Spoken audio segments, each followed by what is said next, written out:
everybody. Welcome to the MTG Place Podcast. Today we're going to jump right in again. We're talking Crimson Vow, and all the new spoilers are now out on Magic. I'm here with James, like always. Hey everybody, how's it going?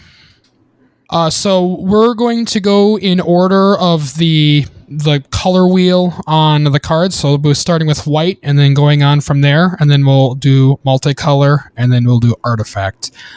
Also, we will be only going over mythics and rares. Otherwise, we'll be here for a very, very long time. Yep, that's true.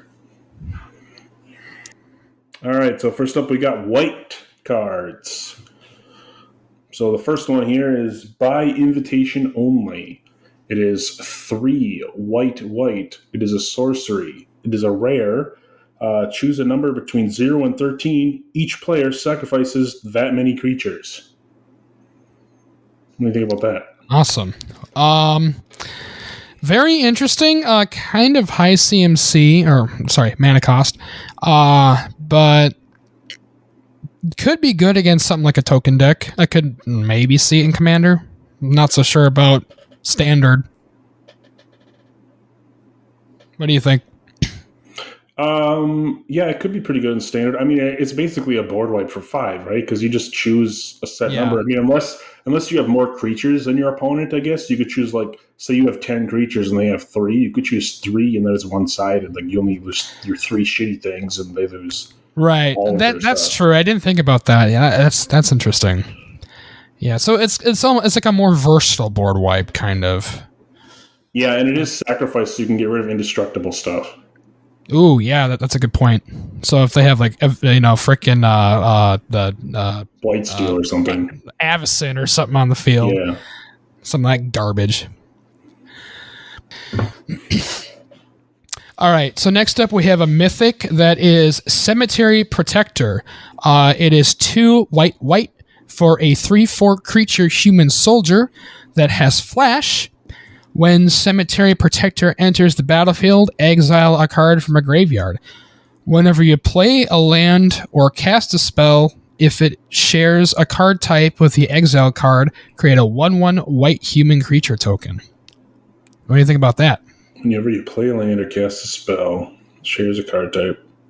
Yeah, that's not bad. I mean, so you could play it, and you say you exile a land. Every time you play a land, you're getting a 1/1. If you exile a creature, every time you play a creature, you're getting a 1/1.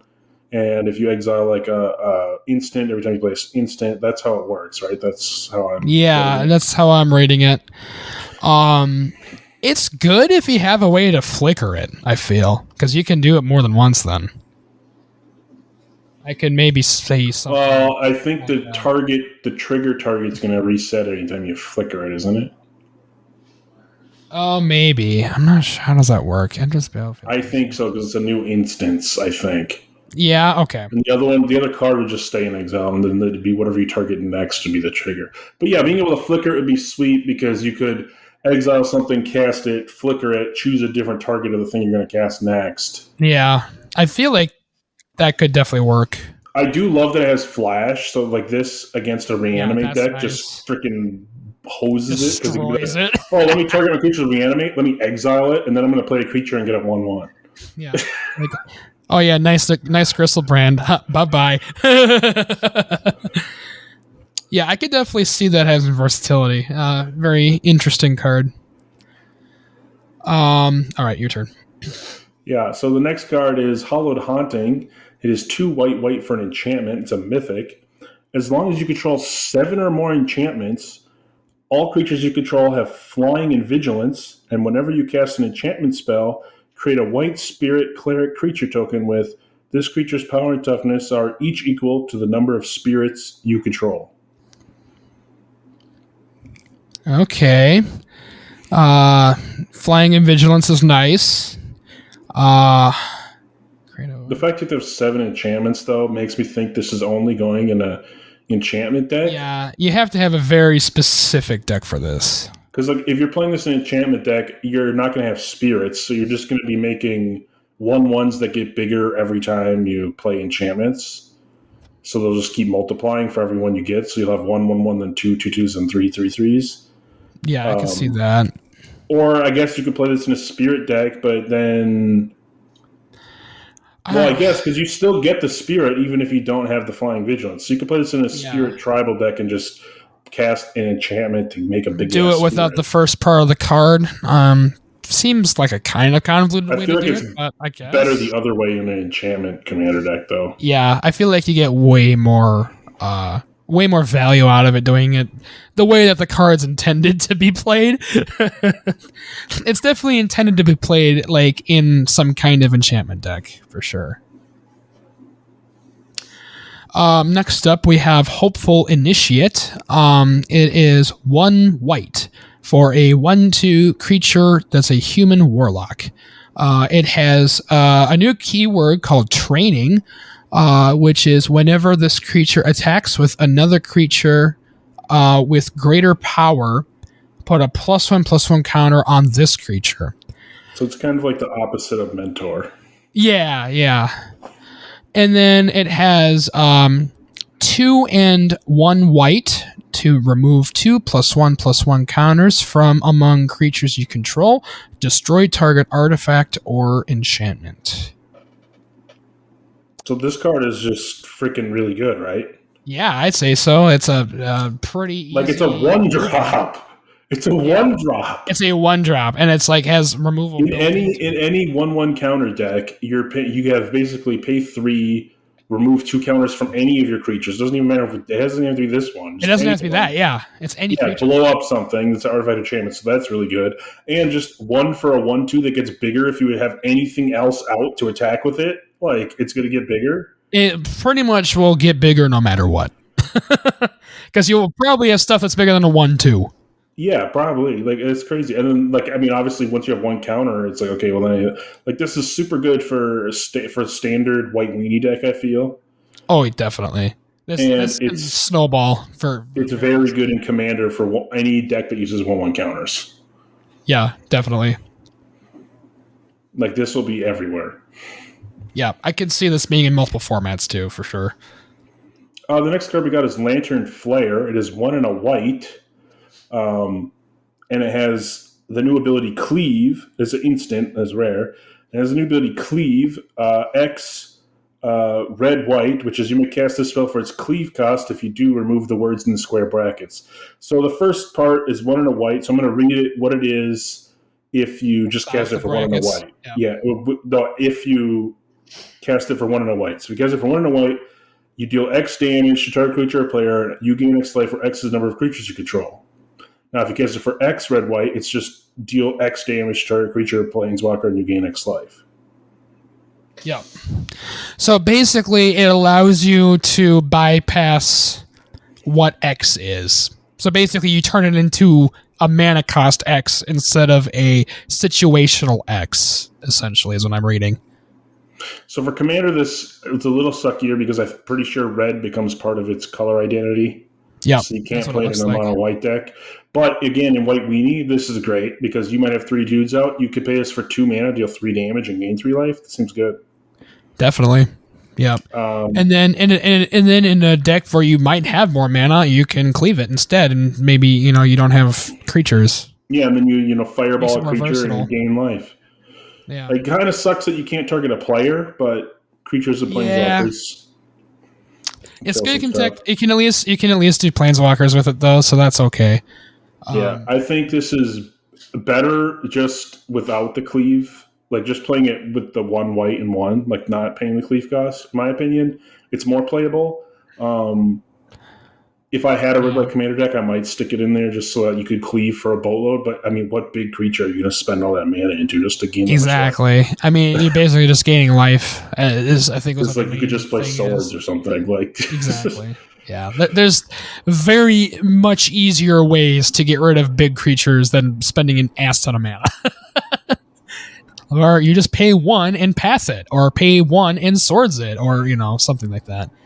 So yeah, it's better to do it the way the card is intended for it to be. Next up we have we gotta scroll down a lot. Next up we have Savior of the Olenbach. It is a mythic. It costs 1 white for a 1/2 creature human soldier. It has training again, so it grows as long as there's something with a bigger power than it. It gets +1/+1.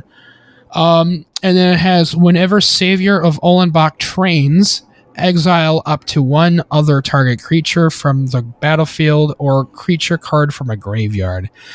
And then it also has when Savior of Olenbach leaves the battlefield, put the exile cards onto the battlefield under their owner's control. Okay, so it's kind of like a Banisher Priest that can do it multiple times when it gets bigger. Is basically what I'm saying. It's more like because it's any, right? From a battlefield or a graveyard. Yeah. Or it's graveyard, like yes. it's like a mini oh wait, but they come into play. So it's like a mini what's that big angel?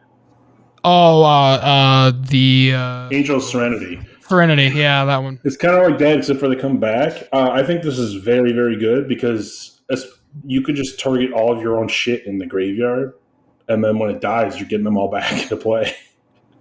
Exactly. Yeah, it seems very, very good. I mean, obviously, you have to attack with it and a creature with bigger power, which they could just kill it, but you're at least going to get one every time then. Yeah, and it's cheap. Kill it before. It only 3 mana.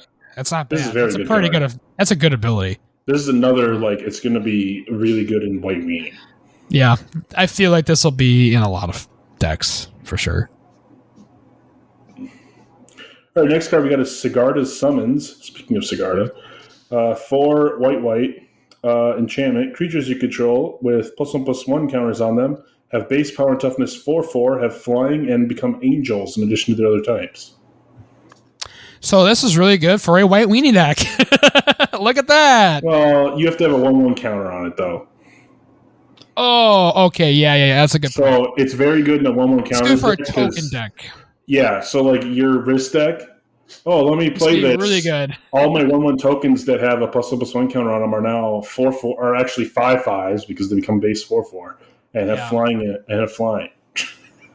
Yeah, that seems so. Basically, they will be 5/5s because I have to have a +1/+1 on it. So right. So you basically make your 1/1s with 1/1 counters, or your 2/2s into 5/5s, basically. So obviously there is some things that you have to have in place for this to work, but if you do, like for an example, a Gavny Township, or some of these training cards that we've been seeing, the training keyword, it definitely can work and be pretty powerful. Next up, we have, oh boy, look at who it is. Thalia. I was wondering if you noticed it's a reprint. Thalia, Guardian of Thraven. We should recognize what this is. So, if anyone doesn't know what Thalia is, it costs 1 and a white for a 2/1 legendary creature, human soldier. First strike. Non-creature spells cost 1 colorless, more to cast. Obviously, this is a reprint that has been around for a long time, and it is a very good card. It is a legacy staple for Death and Taxes. I run 4 of these. Yep. This will be really strange to see in Standard. It's going to be very weird to see. I feel like White Weenie is going to be the best deck now out of all these cards we've read. Yeah. White Weenie seems... Like right now, the top meta is White Weenie, green, mono green aggro, and then all the control decks. Well, it's going to basically be White Weenie and the mono green after this because all the spell decks are going to hate Thalia. Yeah, the Thalia just changes everything. Having that in Standard, that's going to be this is going to be fun to see for sure. The next one is Voice of the Blessed. It is white, so just 2 whites for a 2/2 Spirit Cleric. Whenever you gain life, put a 1/1 counter on Voice of the Blessed. As long as Voice of the Blessed has 4 or more 1/1 counters on it, it has Flying and Vigilance. As long as it has 10 or more 1/1 counters on it, it has Indestructible. Wow. That gets better quick.